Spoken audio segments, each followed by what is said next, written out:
Bonsoir à tous, merci de nous suivre sur Guinée News et nous sommes, comme vous le savez, depuis un petit moment ici au Maroc. Après la Ségim, nous sommes aujourd'hui avec Miss Guinée 2008, nous sommes avec Fatoumata Tafsir Anne qui a été Miss Guinée 2008 et elle réside ici au Maroc depuis un peu plus de 4 ans. Nous allons nous entretenir ce soir. C'est un plaisir pour moi de recevoir l'équipe de Guinée News dans mon homme demeure. La seule chose qui nous permet de tenir, c'est le fait qu'on sait qu'on est là pour un temps bien déterminé, qu'on va obtenir un bon diplôme parce que quand même leur enseignement est vraiment au plus haut niveau, on a de bons profs, on nous donne de bons cours, donc ça va quoi.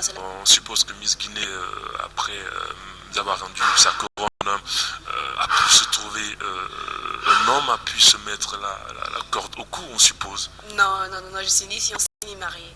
Ni fiancée ni mariée? Non. Là, c'est très rare parce que lorsqu'on sait que lorsqu'on est Miss, lorsqu'on détient la couronne, des hommes vous courent après et logiquement c'est un bon business qui paie bien. Bon, vous savez, c'est vrai que les hommes vous courent après.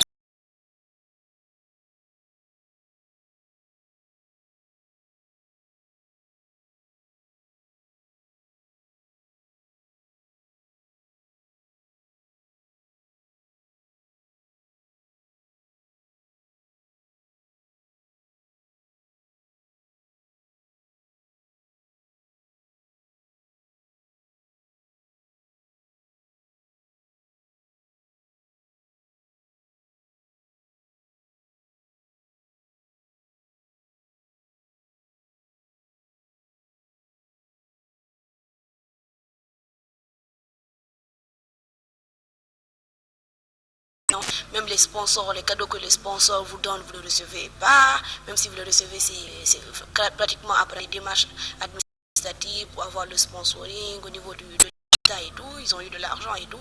Donc après cela, ils devaient me rembourser. Parce que je suis rentrée en 2009, en novembre, pour l'élection de Miss Harry. Et tout, j'ai fait une semaine. En rentrant, ils m'ont jeté comme de la poubelle. Ils m'ont même accompagné à l'aéroport. J'étais à l'hôtel et tout. Dès que j'ai rendu la couronne, c'est comme si le comédie m'avait rayé de leur vie.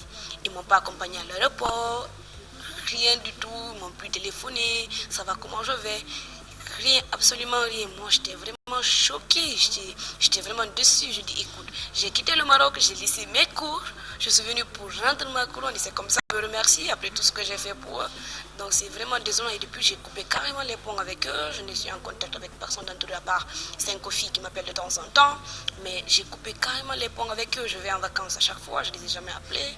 J'ai carrément coupé les ponts. C'est une page de ma vie que j'ai décidé vraiment de tourner parce que ça a été vraiment... Ça n'a pas été une très bonne expérience pour moi. On a gâté ma réputation. Ils ont dit je sors avec tel. Avec elle, de n'importe quoi. Donc je suis au Maroc ici, ce qui m'inquiète c'est mes études, je m'active côté associatif et tout, mais le comité Miss Guinée, j'ai vraiment réussi. Sinon quand même je suis en contact avec les Miss. Harry c'est une promotionnaire, bon Candy je ne la connais pas trop personnellement, mais Sally elle est venue en vacances ici au Maroc, on a passé du temps ensemble, j'ai appris à la connaître et tout. Donc ça va, on reste en contact, on est sur Facebook, on discute. Mais toutes ces filles se plaignent du comité Miss Guinée. J'ai pas vu une seule Miss qui a dit bien du comité Miss Guinée. Soit elles n'ont pas reçu le cadeau, non, elles ont été obligées d'aller à la presse pour se plaindre, et ainsi de suite. De commencer de Harry à Sally, c'est absolument la même chose. Vous savez, ces derniers temps, ce qui se passe avec les rumeurs et tout, mais c'est du n'importe quoi. Ils cherchent à profiter des Miss, à les présenter à des grandes personnes, et une fois que tu n'es pas d'accord, on te met les bâtons de les roues, on t'accuse et ne suit pas les consignes du corps. Allô, Malek,